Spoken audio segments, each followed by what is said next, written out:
Hi friends, welcome to మన Ratnam competitive channel.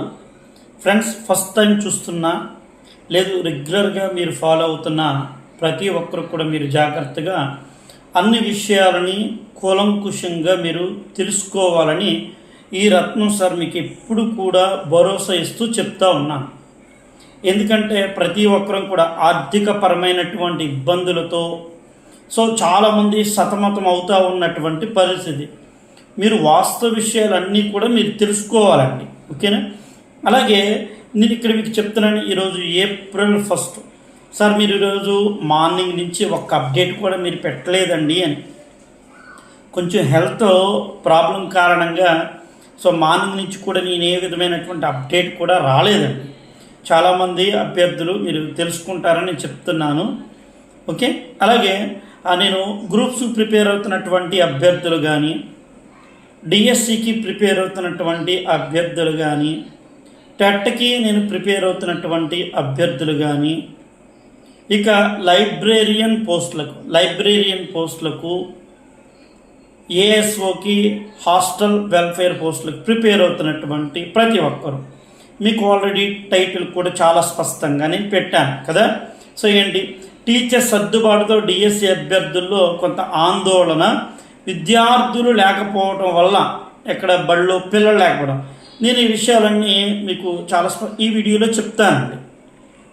అలాగే చాలామంది నాకు ఫోన్ చేసి అడుగుతున్నారు కదా, దయచేసి మీకు ఆల్రెడీ స్క్రోలింగ్ అవుతుంది నా వాట్సాప్ నంబర్ 7793912311. ప్రతి వీడియోలోనూ ఉంటుంది, కింద డిస్క్రిప్షన్లోనూ ఉంటుంది. మన వాట్సాప్ బ్యాచ్ ఏంటంటే, మీకు క్లాసులు కావాలంటే అటు గ్రూప్ 2 కానీ గ్రూప్ 1 కానీ జనరల్ స్టడీస్ సబ్జెక్ట్ అండి, జనరల్ స్టడీస్ సబ్జెక్ట్ క్లాసులు కావాలి అంటే జాయిన్ బటన్లో ఎగ్జామ్ లైబ్రరీ అనేది ఒకటి ఉంది. జాయిన్ బటన్లో ఎగ్జామ్ లైబ్రరీ, మీకు ఆ ఎగ్జామ్ లైబ్రరీలో ఈరోజు చక్కగా ఇండియన్ హిస్టరీ, ఇండియన్ కాన్స్టిట్యూషన్ క్లాసులు ఉన్నాయి. ఏ రోజుకి ఆ రోజు క్లాసులు అప్డేట్తో ఉంటాయి క్లాసులు, అదేవిధంగా క్లాసులు కావాలి అనుకుంటే అది ఎగ్జామ్ లైబ్రరీ, జాయిన్ బటన్లో ఎగ్జామ్ లైబ్రరీ. 2, లేదు నాకు వాట్సాప్లో మెంటర్షిప్ కావాలి సార్. వాట్సాప్లో మెంటర్షిప్ అంటే మీకు అండి, నేను చక్కగా వాట్సాప్ ద్వారాగా మీకు షెడ్యూల్ పెట్టి, అది టెట్ అయితే టెట్ బ్యాచ్ వాళ్ళకి, డిఎస్సి అయితే డిఎస్సి బ్యాచ్ వాళ్ళకి, గ్రూప్స్ హాస్టల్ వెల్ఫేరు, ఇంజనీరింగు, ఇలా లైబ్రరీకి వీళ్ళందరికీ, లైబ్రరీ వాళ్ళకు కూడా, లైబ్రరీ చాలా ఎక్సలెంట్ గ్రూప్ ఉంది. ఇలా ఈ గ్రూప్స్ వాళ్ళందరికీ కూడా చక్కగా వాళ్ళకి షెడ్యూల్ ఇచ్చేస్తున్నాను. అదేవిధంగా షెడ్యూల్ ఇచ్చి మీకు నోట్స్ కూడా ఇచ్చి, గ్రూప్లో ఉన్న వాళ్ళందరికీ కూడా నోట్స్ కూడా చక్కగా వస్తుంది. నోట్స్ కూడా ఇచ్చిన తర్వాత షెడ్యూల్ ప్రకారంగా మీరు ఈ టాపిక్ మీరు చదవండి. నేను మీకు చాలాసార్లు కూడా షెడ్యూల్ పెట్టాను. ఈ టాపిక్ మీరు చదవండి. ఈ టాపిక్ ఒకవేళ మీకు అర్థం కాకపోతే నన్ను అడిగితే నేను చెప్తా, ఇబ్బంది ఏమీ కాదు.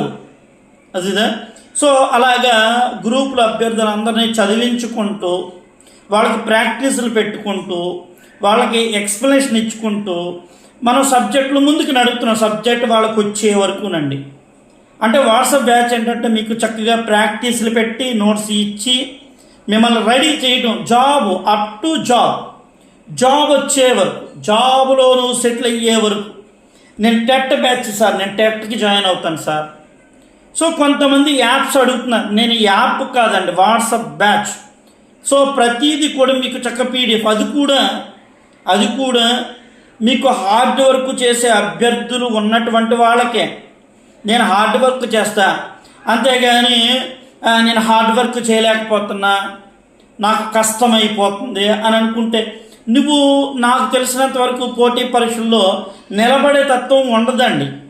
మీకు సివిల్స్ గ్రూప్స్ వాళ్ళని చూడండి, ఎన్ని కష్టాలు వచ్చినా వాళ్ళు ఏం చేస్తారు, వదలకుండా సాధించే వరకు ఉంటారు. అలాగ ఉండాలని కోరుకునే వాళ్ళనే నేను కోరుకుంటాను.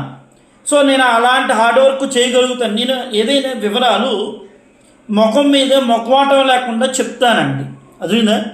అది నువ్వు ఓకే నాకు ఇలాంటి వ్యక్తే కావాలి అనుకుంటేనే జాయిన్ అవ్వండి. అది అంటే ప్రతిసారి ఫోన్ చేసి మా క్లాసులు ఇస్తారా, నేను ఆల్రెడీ చెప్పా, జనరల్ స్టడీస్ వాళ్ళకైతే క్లాసులు ఉంటాయి, జనరల్ స్టడీస్ వాళ్ళకే క్లాసులు ఉంటాయి. మిగతా నేను టెట్, నేను డిఎస్సి, నేను అది ఇది ఉండవు. నేను టెస్టులు పెట్టి నేను పాస్ చేసి నేను ఉద్యోగం వచ్చే వరకు కూడా చూసుకునే బాధ్యత నాది. సో నా మాటని చక్కగా నువ్వు హార్డ్ వర్క్ అంతే. నేను ఇక్కడ మీకు గ్రూప్ మెయింటెనెన్స్ అది ట్యాక్సేనండి, ఏవి కాదు అదేనా. సో ట్యాక్స్ గ్రూప్ మెయింటెనెన్స్ అంతే, అంతేగాని 10,000 కట్టండి, 25,000 కట్టండి, 5,000 కట్టండి, 7,000 కట్టండి, ఇక్కడ ఇబ్బంది పెట్టేది ఏమీ లేదు. అది నీకు ఇష్టమైతేనే ఉంటావు, లేకపోతే లేదు. లేదండి కోచింగ్ సెంటర్స్లో 50,000 కడతాను, 1,00,000 కట్టేస్తావు అంటే సో మీ ఇంట్లో మీ తల్లిదండ్రులు ఇస్తారు కాబట్టి నువ్వు కట్టుకుంటావు, తప్పేం కాదు. పేదలు ఉంటారు, నిరుపేదలు ఉంటారు, వాళ్ళ కోసమేనండి. ఓకేనా. సో నేను అడుగుతున్నారు కాబట్టి నేను ఆ విషయం చెప్పాను అంతే. ఓకేనా. ప్రతిసారి ఫోన్ చేసి ఎలాగా ప్రాసెస్ ఏంటి నువ్వు వాట్సాప్లో పెడితేనేగా, ఆ వాట్సాప్ పెట్టిన డీటెయిల్స్ కూడా చదవకపోతే నేనేం చేస్తా, అంతే కదా. అది దయచేసి ఎవరో తప్పుగా అనుకోకండి ఫస్ట్ అది. ఇక ఈ వీడియోలో అండి మీకు పూర్తి స్థాయిగా మీరు ఒకసారి ఆలోచన. ఇక్కడ మనకి టీచర్స్ అద్దెబాటుతో డిఎస్సి అభ్యర్థుల్లో ఆందోళన. సాధారణంగా గవర్నమెంట్ చాలా చాకచక్యంగా చెప్పింది, చాలా చాకచక్యంగా. జాబ్ క్యాలెండర్లో ఇన్ని పోస్టులు ఇస్తాము అని కూడా చెప్పారు. 2,500 పోస్టులు మొత్తం మీద వచ్చేస్తున్నాయి డిఎస్సి కన్నా. వాటిలో నుండి 713 పోస్టులు తీసేయండి అర్రా, అదేనా. అప్పుడు మీకు ఎన్ని పోస్టులు ఉంటాయి వాస్తవంగా? 1,744 పోస్టులు. 1,744 పోస్టులు ఎవరికి ఇవ్వాలి? 1,744 పోస్టులు ఎస్జిటిలో ఉన్నాయి, ఎస్జిటిలో మిగతాయి కనుక చూసుకుంటే సో అన్ని జిల్లాల్లోనూ పదో పరక అది కూడా ఏదో పదో పరక అదే 10, 15, 12, 13, 30, 40 అంతకని ఏమీ లేవు కదా. ఏది మొత్తం మీద రాష్ట్ర వ్యాప్తంగా అన్ని జిల్లాల్లో కలిపి ఆ స్కూల్ అసిస్టెంట్ పోస్టులు లేవు. ఇక ఫిజికల్ ఎడ్యుకేషన్ ఈ కంటికే కనపడతలేదు, కనీసం కంటికే కనపడతలే ఫిజికల్ ఎడ్యుకేషన్ వాళ్ళు. సో ఇలాగా అభ్యర్థులు మీరు దయచేసి జాగ్రత్త వినండి. నేను చెబుతున్నాను మిత్రులారా, నేను ఆల్రెడీ టైటిల్ పెట్టా. సో హాస్టల్ వెల్ఫేర్ పోస్టులు కూడా తగ్గే అవకాశం ఉందా, అదేవిధంగా లైబ్రరీ క్వాలిఫికేషన్స్, ఇవన్నీ నేను మీకు ప్రతిదీ చక్కగా చెప్పుకుంటూ వస్తాను. నువ్వు విను అని చెబుతున్నాను అందుకోసం అది. సో ఇక్కడ స్టూడెంట్ రేషియో మీద ఆధారపడ్డారు. ఇప్పుడు ఉపాధ్యాయులందరూ ఏం చేస్తున్నారు, వాళ్ళు చేయగలిగిందంతా వాళ్ళు చేస్తారండి. మీకు అర్థమైందా? వాళ్ళు చేయగలిగిందంతా కూడా వాళ్ళు చేస్తున్నారు. ఇప్పుడు ఏం చేస్తున్నారు, వెళ్ళి ఎన్రోల్మెంట్ కోసం వాళ్ళ ప్రయత్నాలు వాళ్ళకి టార్గెట్ ఏం కాదు కదా. టార్గెట్ ఇచ్చారా? టీచర్లకి ఏమైనా టార్గెట్ ఇచ్చారా? ఇవ్వలా. సో టార్గెట్ ఏమి కాదు, ఎన్రోల్మెంట్ చెయ్యాలి ఖచ్చితంగా. సార్ వాళ్ళ టార్గెట్ కాదు, కానీ ఒకవేళ అక్కడ స్కూల్లో లేకపోతే ఏముంది, స్కూల్ తీసేస్తారు, అవునా కదా. స్కూల్ తీసేస్తారు. సో స్కూల్ తీసేయకపోతే కనుక ఇక్కడ వీళ్ళందరినీ తీసుకెళ్ళి ఇంకొక సెక్షన్లో కలిపేస్తారు. కలపడం వల్ల ఏమవుతుంది, అక్కడ నాణ్యత, క్వాలిటీ క్వాంటిటీ అనేది తగ్గిపోతుంది. క్వాలిటీ క్వాంటిటీ అనేది తగ్గిపోవడంతో తల్లిదండ్రులకి ఏమవుతుందో తెలుసా, ఎడ్యుకేషన్ గవర్నమెంట్ సర్కార్ బళ్ళు అంటే ఇలాగే ఉంటాయిలే అని నెగ్లెక్ట్ చేసి ఇంకా వదిలేస్తారు పూర్తిగా. మీరు కావాలంటే నేను చెప్పింది అవునా కాదా? సో వాళ్ళు చేయగలిగిందంటే, ఉపాధ్యాయులు చేయగలిగిందంతా చేస్తున్నారు, వాళ్ళు చేయకుండా ఏమీ లేదు, చేస్తున్నారు, ఓకే. కానీ మనకి చట్టం ప్రకారంగా ప్రైవేట్ పాఠశాలలో కూడా ఏంటంటే 25% ఇవ్వాలి ఖచ్చితంగానే, వాళ్ళ సీట్లు ఇవ్వాలి. ఇప్పుడు ఇంచుమించుగా రాష్ట్రంలో మీకు అన్ని జిల్లాల్లో ఒక్కొక్క జిల్లాలో దాదాపుగా ఎంతమంది వెళ్తున్నారో అది మీకు తెలిసి నేను చెప్పవలసిన సంఖ్యతో నేను చెప్పను, అదేవిధంగా నేను చెప్పను ఈ విషయం. అది మీరు దయచేసి ఒక్కసారి మనస్ఫూర్తిగా ఆలోచన చెయ్యండి. మనస్ఫూర్తిగా మీరు ఆలోచన చేస్తే నేను చెప్పిన విషయాలు మీకు అర్థమవుతాయి. అవి వీళ్ళు వెళ్ళిపోతున్నారు, ఏమవుతున్నారు ఇప్పుడు, వీళ్ళు వెళ్ళిపోతున్నారు, అలాగే వెళ్ళిపోతున్నారు. సో చాలామంది గవర్నమెంట్ స్కూల్స్లో ఉన్నటువంటి వాళ్ళు ప్రైవేట్ స్కూల్స్లోకి జాయిన్ అయిపోతున్నారు. ఇక మరి కొంతమంది ఏం చేస్తున్నారంటే చూడండి, ప్రైవేటు స్కూల్లో కూడా తల్లికి వందనం వచ్చేస్తుంది కదా. గవర్నమెంట్ నేను చెప్పానా కాదు కదా, తల్లికి వందనం ప్రైవేట్ స్కూల్లో కూడా వచ్చేస్తుంది, ఓకే. ఇద్దరు పిల్లల్ని కూడా వాళ్ళు బాగా చదివించుకోవాలి అనుకుంటే ఇద్దరు పిల్లలకి ఎలాగో డబ్బులు వేసేస్తున్నారు, దాదాపుగా 15,000-16,000. సో వీళ్ళకి ఇద్దరి మీద కలిపి 30,000 వచ్చేస్తున్నాయి, రఫ్గా అనుకోండి 30,000 వచ్చేస్తున్నాయి. ఓకే, 30,000 వచ్చేస్తుంటే కనుక వీళ్ళ ఇంకొక 15,000, ఇంకో 10,000, 20,000 ఏం చేస్తున్నారు, అప్పు చేసి పిల్లలు బాగా చదివించుకోవాలి కాబట్టి అవి ఒక్క ప్రైవేట్ దాంట్లో పడేస్తున్నారు ఇంకా తీసుకెళ్ళి. మీరు ఆలోచన చేయండి. గవర్నమెంట్ కూడా ఇక్కడ ఖచ్చితంగా ఈ తల్లికి వందనం ప్రభుత్వ పాఠశాలకే పెట్టాలి, అదే ప్రభుత్వ పాఠశాలకే పెట్టాలి. ఎన్రోల్మెంట్ మీకు చాలా తగ్గిపోయిందండి. మీకు టీచర్లే చెప్తున్నారు, నేనేం చెప్పట్లేదు. గవర్నమెంట్ విద్యాశాఖ ఇదే విషయాన్ని గతం నుంచి చెప్తే ఏమంటే ఇదే విషయాన్ని నేను మీకు గతం నుంచి చెప్తే చాలామందికి అర్థం కాల. ఏదో ఎగతాళి అనుకున్నారు వీళ్ళు. ఏ తాళి లేకుండా ఎగతాళి అయిపోయింది ఆఖరికి వీళ్ళకి అయిపోయింది. అది ఇక 2026-27 డిఎస్సి కష్టమేనంటే మ్యాక్సిమం ఇప్పటికీ మీకు కొంతమందికి తెలుసో లేదో నాకు తెలియదు కానీ మనకి దాదాపుగా 9 నుంచి 10,000 మంది టీచర్లు మిగిలిపోయే ప్రమాదం ఉంది ఇప్పుడు ప్రజెంట్. మిగిలిపోతే మరి ఆ నోటిఫికేషన్ ఎలా అవుతుంది మీకు? ఇదొక కారణం. కానీ గవర్నమెంట్కి ఉన్న కారణం ఏంటంటే జనాభా లెక్కలు. ఈ జనాభా లెక్కలతో రేపొద్దున రిజర్వేషన్లో మళ్ళీ తారుమారు అయిపోతాయి. తెలుసా మీకు? రిజర్వేషన్లు మళ్ళీ తారుమారు అయిపోతాయి. ఈ రిజర్వేషన్లు తారుమారు అవ్వటంతోనే జాబ్ క్యాలెండర్లో ఉన్నటువంటి ఏ రకమైన పోస్టులను కూడా భర్తీ చేస్తారా లేదా, జాబ్ క్యాలెండర్ని అమలు చేస్తారా లేదా, అది మీ విజ్ఞతకి కొంతమంది పెద్ద పెద్ద ఛానల్లో చెప్పుకుని తిరుగుతున్నటువంటి ప్రముఖులు వాళ్ళ విజ్ఞతకే నేను వదిలేస్తున్నా. ఎందుకంటే మొన్న మనకి ఎస్సీ సబ్ క్లాసిఫికేషన్ జరిగింది. ఇప్పుడు ఈ జనాభా లెక్కల సేకరణ కులాల వారీగా కూడా వస్తే ఇప్పుడు జనాభా ప్రాతిపదిక మేరకు ఇవ్వాలి కదా. సో జనాభా ప్రాతిపదిక మేరకు ఇచ్చి గతంలో ఇచ్చిన ఎస్సీ సబ్ క్లాసిఫికేషన్ ఒకవేళ దాని కాదని మళ్ళీ మార్చారనుకో, ఇప్పుడు వాళ్ళు మళ్ళీ ఉద్యమం మొదలెడతారు. చూసుకొని కావాలంటే అదే వాళ్ళ మళ్ళీ ఉద్యమం మొదలెడతారు. లేదు ఇప్పుడు ఇక్కడ దానికి ఇచ్చిన ప్రకారం అదే ప్రొసీజర్ మొదలెట్టారనుకో, ఇది ఎంతమంది జనాభా ఉన్నా మాకు రిజర్వేషన్ ఏంటి ఎంత తక్కువ ఇచ్చారని మళ్ళీ సో ఇక్కడ ఆపోజిట్గా మళ్ళీ వెళ్తారు. సో బీసీ రిజర్వేషన్ కూడా అంతే, రేపొద్దున బీసీలో కూడా అదే ఉంది. కావాలంటే నేను చెప్పే విషయాన్ని ఒకసారి మీరు అర్థం చేసుకుంటే అర్థమవుతుంది, లేకపోతే ఏమీ లేదు, నథింగ్, అంతే. మరి ఏంటి సార్ అయితే కనుక కష్టమేనా అంటే 2027 వరకు ఖాళీలు చూపించారు. అంతవరకు టెట్లు వచ్చేస్తాయండి. టెట్లు అయితే వచ్చేస్తాయి. టీచర్ల కోసమైనా టెట్ ఇవ్వాల్సిందేనయ్యా. నంబర్ ఆఫ్ టెట్లు ఇస్తారు. నేను ముందు నుంచి డిఎస్సి సిలబస్ అయినో అని అంటే ఎప్పుడు పడితే ఆడు మాట్లాడాడు. అందుకనే నేను ఆ గ్రూప్లో ఉన్నటువంటి వాళ్ళకి కూడా మోటివేషన్ చేస్తా చెప్తా. గంధపు చక్కంట గాడిదికి ఏం తెలుసు? అదేనా గాడిదలు, ఈ పనికి మాలినోళ్ళు, ఈ గాడిదలు చెత్తగాళ్ళకి ఏం తెలుసు? అదేనా గంధపు వాసన చక్కంట గాడిదలకి ఏం తెలుసు అని. సో నేను ఇచ్చే విలువైన సమాచారము, గ్రూపులో పెట్టే విలువైనటువంటి వాటిని సబ్జెక్ట్ లేకుండా మేము పెద్ద తోపులు తురుములు తొరంగలు పెట్టలం అని చెప్పుకుని తిరిగే చెత్తగాళ్ళకేం తెలుసు? ఇది నేను ఏదైనా ఫేస్ ఇలా ముఖం మీద మాట్లాడుతామంటాను మీకోసం, నా కోసం కాదు కదా, అది అర్థం చేసుకోండి. ఇక చెప్పాను కదా మీకు నోటిఫికేషన్ టెట్ ఇవ్వడానికి.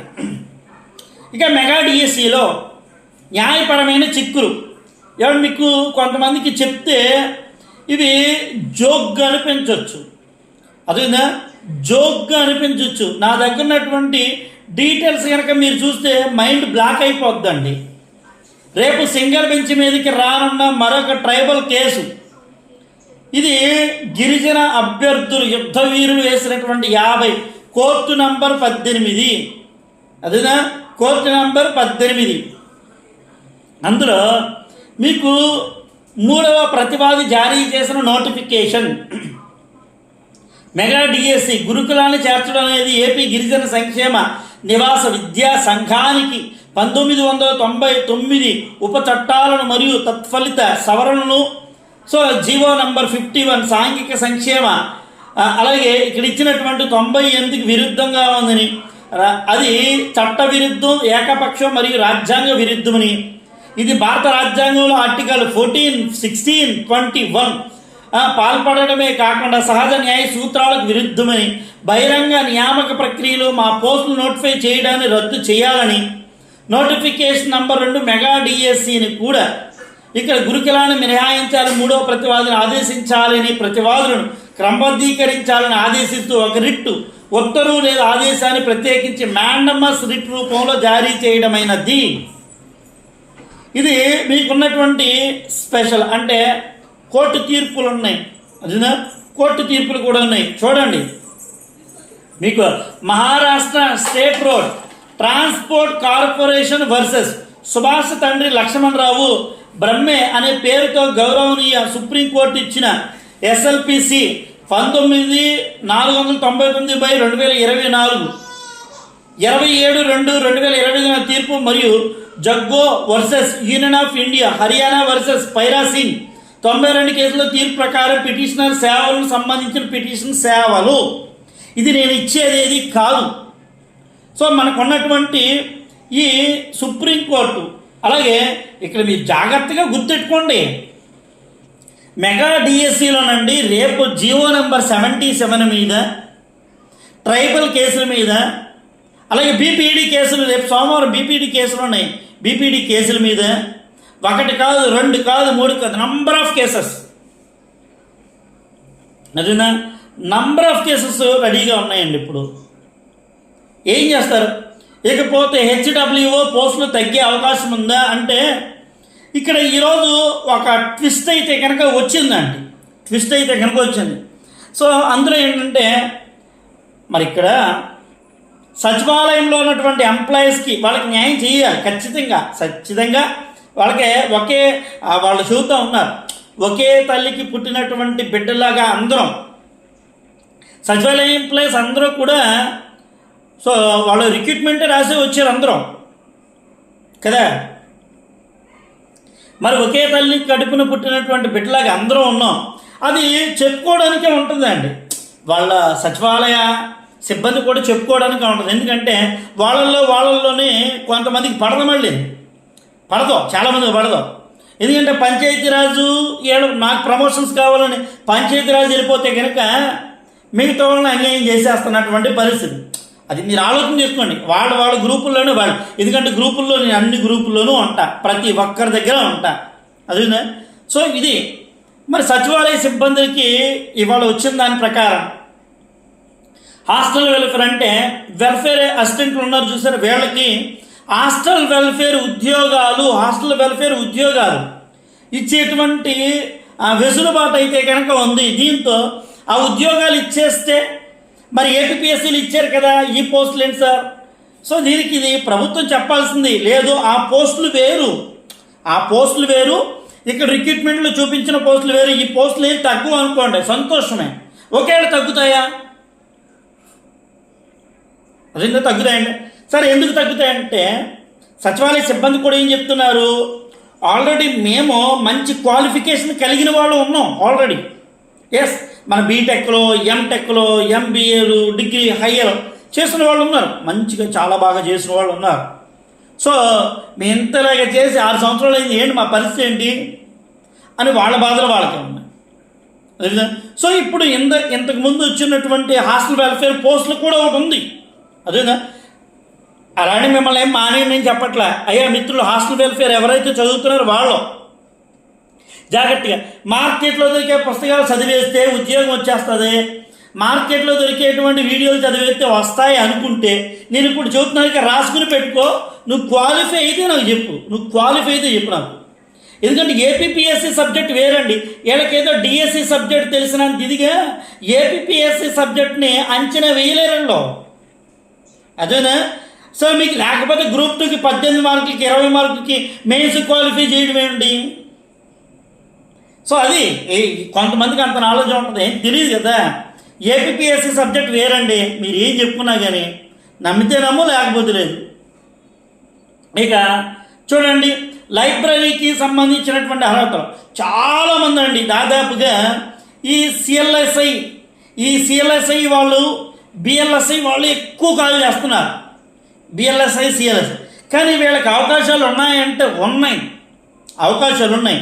ఇప్పుడు వచ్చినటువంటి మీకు ఏపీపీఎస్సిలో చెప్పిన దాని ప్రకారం అయితే మీరు ఎనీ డిగ్రీ చేసి మాస్టర్ పీజీలో లైబ్రేరియన్ సైన్స్ చేసి ఉండాలి, మాస్టర్ పీజీలో లైబ్రేరియన్ సైన్స్ చేసి ఉండాలి. ఇది సో అది ఉన్న దాని ప్రకారం లేదు. ఒక అవకాశం కొద్ది ఈ బిఎల్ఎస్ఐ కానీ సిఎల్ఎస్ఐ వాళ్ళు కూడా ఏదైనా పోస్టులు ఇంక్లూడింగ్ యాడ్ అయితే అది డిజిటల్ లైబ్రరీ పోస్టులు, అర్థమైందా, డిజిటల్ లైబ్రరీ పోస్టులు. ఇలా డిజిటల్ లైబ్రరీ పోస్టులను కనుక విడుదల చేస్తే సిఎల్ఎస్ఐ కానీ బిఎల్ఎస్ఐ కానీ ఎంఎల్ఎస్ఐ కానీ మీరు అందరూ ఎలిజిబుల్ అవుతారు. ప్రస్తుతం ఉన్న దాని ప్రకారం వేరు, ఇది ఇంకా ఫైనల్ కూడా మీకు వస్తుంది. పోస్టులు పెరగాలని కోరుకుంటున్నాం. డిజిటల్ లైబ్రరీ గ్రంథాలయాలు అనేది పెరగాలి. ఎందుకంటే ప్రతి గ్రామ పంచాయతీలో ఏమంటే లైబ్రరీకి పన్ను కడుతున్నాం, మీకు తెలుసో లేదో మీరు అడగొచ్చు ధైర్యంగా. మరి బుర్ర తక్కువలాగా ఉంటే కాదు కదా, మేము గ్రంథాలయ పన్ను కడుతున్నాం, మా ఊర్లో గ్రంథాలయమే లేదు, మరి మేము పన్ను ఎందుకు కట్టాలని ఎందుకు అడగలేకపోతున్నాం? ఇన్ని చెప్పినా కానీ కొంతమందికి ఏమో నచ్చదు. ఏం చేస్తాం, పోన్లే పెట్టలేని వదిలేస్తున్నాను, అంతకని చేసేది ఏం లేదు. అదే సో దయచేసి జాగ్రత్తగా మీరు అర్థం చేసుకోండి ఒక్కొక్కసారి, అదేనా. ఇక లైబ్రరీ ఎంఎల్ఐసి చేసిన వాళ్ళు కానీ ఏమన్నా మీరు నిజంగా నేను లైబ్రరీ ప్రిపేర్ అవుతున్నాను సార్ అనుకుంటే ఆల్రెడీ ఇంతకుముందు చక్కగా జాయిన్ అయ్యారండి లైబ్రరీ కోర్స్, చాలా సంతోషం. ఈ హాస్టల్ వెల్ఫేర్కి లైబ్రరీకి గ్రూప్ 2కి చక్కగా జాయిన్ అయ్యారు. మనం ఎప్పుడు కూడా అభ్యర్థులకి న్యాయపక్షంగానే ఉంటాం, అదేనా. వీళ్ళు ఎలా చదివించాలి, లైబ్రరీ వాళ్ళకైతే కనుక 4 రకాల పుస్తకాలు వస్తాయండి. ఆల్రెడీ ఒక బుక్ ఇచ్చాను, రేపు ఒక బుక్ ఇస్తాను. అంటే బుక్స్ అన్నీ ఒకేసారి చదవడం కాదు, 1 by 1 అంతా చదువుకుంటూ వెళ్తాం, లైన్గా చక్కగా చదువుకుంటూ వెళ్తాం. ఇది తెలుసుకోండి, ప్రతి ఒక్కరు మీరు తెలుసుకుంటారన్న ఉద్దేశంతోనే నేను చెప్తున్నాను. అది మళ్ళా ఫోన్ చేసేసి ఏంటి సార్ అని అడగండి. అది నేను నిజంగా హార్డ్ వర్క్ చేస్తాను ఖచ్చితంగా అభ్యర్థులు అనుకుంటే స్క్రోలింగ్ అవుతుంది కాబట్టి మన వాట్సాప్ నంబర్కి మీరు మెసేజ్ పెట్టండి, ఓకేనా.